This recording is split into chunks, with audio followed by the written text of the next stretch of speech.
Hello, everyone. Welcome back to Eldest Daughter Saves the World. And I'm going to go ahead and apologize if you hear weird noises in the background. I have my two dogs in the background. If you're watching on the video, you may see tails going kind of in and out. But all of that to say, hello and welcome. Today we are going to talk about the guilt that can come with wanting less in your life.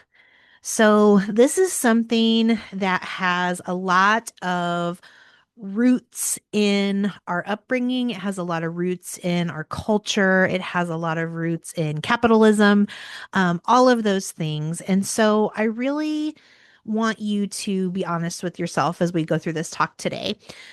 So, what I'm meaning by the guilt of wanting less. So, I talked to a few people that it's like, oh my gosh, I want to be a millionaire. I'm really working to build this business to 6 7 figures. I am really really wanting to buy this house that I really love, all of those kinds of things. And then I also talk to people that don't necessarily want any more than they have. They just want their bills paid. They want to be able to take a vacation every so often, all of the things. So sometimes that can be physical stuff, right? We want a bigger house, we want a better car, we want all the things. Sometimes it can be a promotion or growth of a business. And then sometimes it could just be, a packed social calendar. My sister, who I hope to have on at some point in time, she works for a mega country club. And it is definitely a status symbol to be a member of that country club and a lot of money to be a member of that country club. So some people, and none of these things are good or bad. None of these things are good or bad. I want everybody to know that right now. So if I'll use myself as an example with this just to shed some light on it. I don't want to have a different house. I literally want them to wheel my dead body out of my house, but I wouldn't mind, there's a ring I've had my eye on for a couple of years. There's a vacation I want to take, just, those kinds of things. But what we're going to talk about today is that a lot of times we have this guilt that comes up because we don't want those things, right? I don't really want a packed social calendar. I have a top-notch group of friends right now, and I am happy just socializing with them and my husband and my kids. I don't necessarily want to go meet a bunch of new people. And part of that's personality, and part of that is cultural. And so that's kind of my intro to this. So let's talk about where this all comes from. I think, and a lot of the things we talk about on the podcast all kind of connect together, but life is that way, right? So the first thing is that hustle culture, right? We always should be grinding. We always should be wanting more. We see celebrities that are making, millions of dollars. We see people that are vacationing, on their yacht. We see just all these things that kind of set us up for, well, if you just work hard enough and grind long enough that this will happen.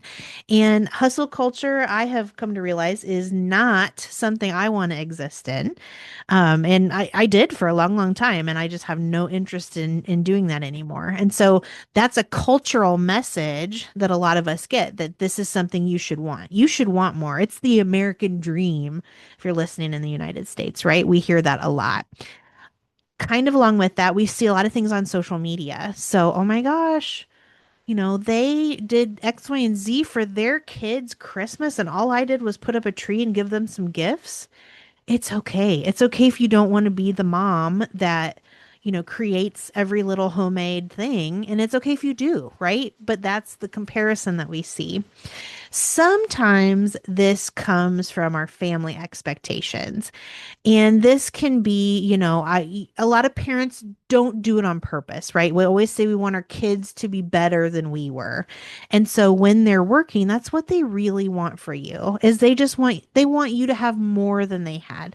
They want you to not struggle. And I think if you can look at that from, maybe your grandparents up to you, there may be a definite case that, you have had a lot different life. You've had a lot different experience for your kids than you had as a child, those kinds of things. But a lot of times we get that, we'll just keep working harder, just keep doing more, just keep saying yes. And that really gets us, in a good spot with our family, but not in a good spot with our mental health. And along with that, and this is probably the one I struggle with the most, the idea that wanting less in your life makes you ungrateful or lazy, right? Well, you've already got, the house that you want, and so you can just kick back and do nothing. That's not true, right? That's not true for any of us. And depending on what season of life you're in, you probably have a lot of things going on that you are grateful for. And you know, rest again is not something that we have to earn. So I think a lot of times we attribute being lazy and resting to being the same thing, and that's absolutely not the case. So I would challenge you if you are somebody that feels like you're lazy when you are resting, I want you to just put that out of your mind if you can and just let yourself rest because I can almost guarantee if you're a person that thinks that you are not a lazy person. And so don't worry too much. But these things are so deeply embedded in us that it's a muscle memory that when something happens, we should want more. We should, my mom used to make fun of me because I would be, I couldn't just join an organization. I had to be the president. And she wasn't wrong, but it just, some of us are just wired that way. And so we have to really stop and think, what is this wanting less doing for me? What is this wanting less gonna get me? Because there is going to be some kind of benefit. So let's talk about this whole wanting less idea really quickly here. So, a lot of times when we're talking about wanting less, we think of that in a bad way, right? I know so many people that will hear the term minimalism and they will just, ugh, minimalist. What are you thinking about? And it just means that you don't want to have a lot of crap around, right? We are Americans with storage units and, lots of things. And some people just don't want that in their life, and that's okay. So we really need to take a look at something when we're really feeling that feeling of wanting less. Is it coming from burnout or depression? Right? That's very different than I want to prioritize things differently.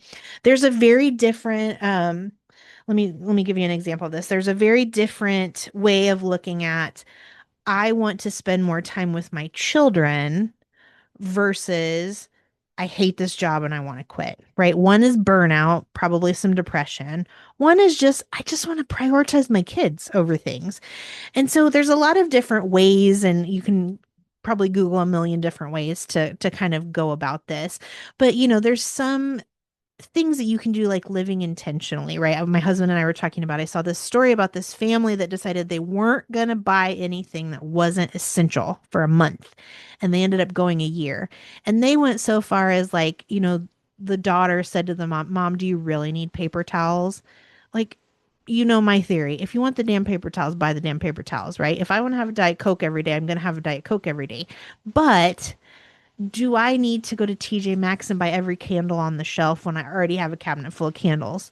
Maybe not. And so really, that's more intentional rather than I don't have the money to go buy the candles or, I'm a piece of crap if I buy the candles. There's a lot of different ways to kind of look at this.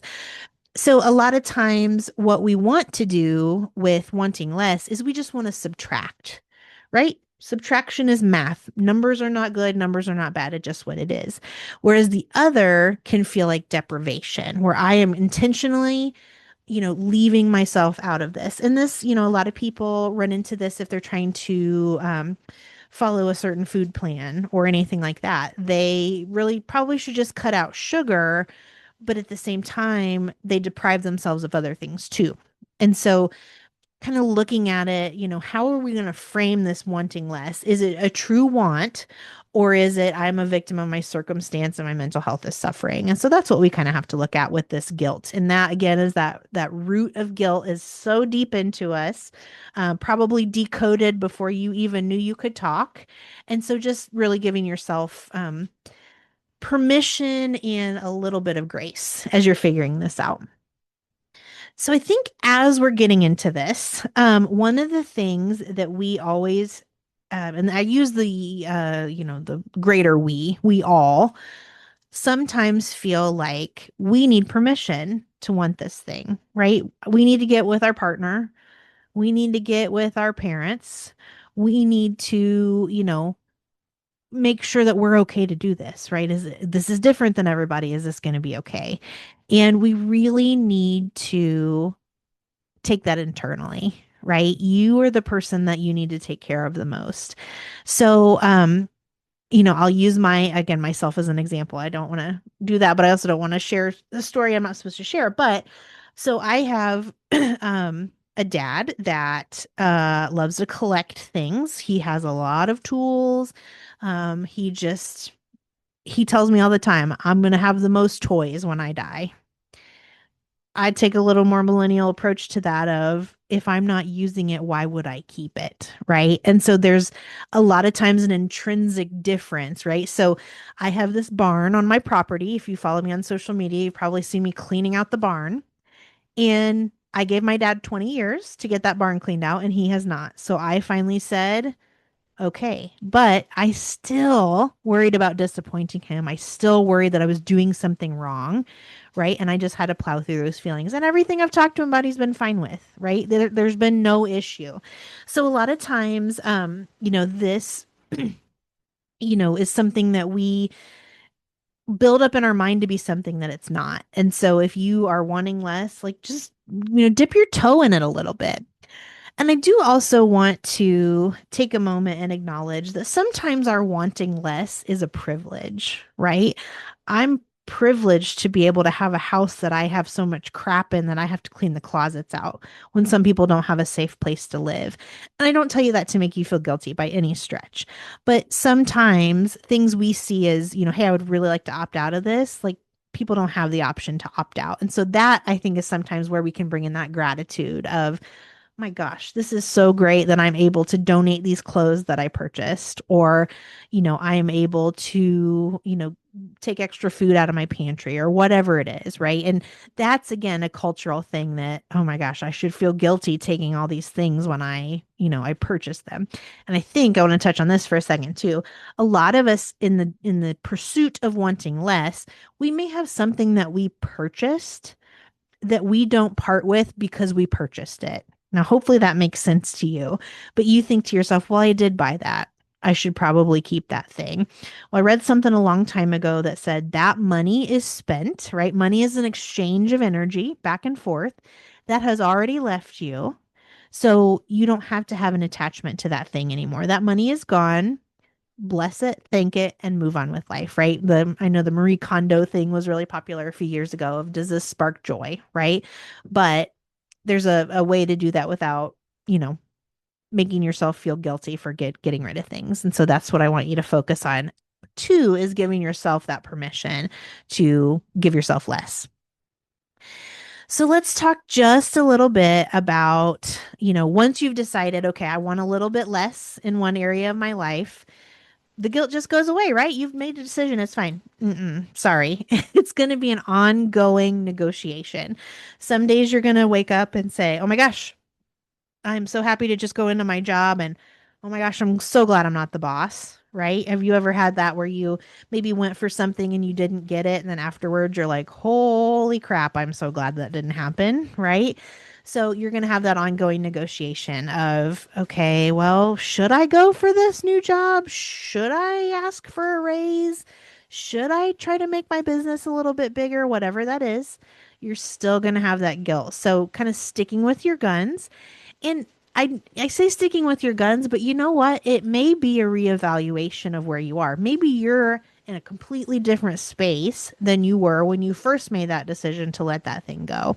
And I love to say to everybody, if it's not a full body yes, meaning that you feel it from your toes to your head that this is the right decision for you, then it is a hell no. And so just give yourself that metric when you are talking about guilt. Another thing that you are probably going to have to deal with as you are dealing with this wanting less, and I say dealing, but made this decision to want less, you are going to have to communicate this choice to others, right?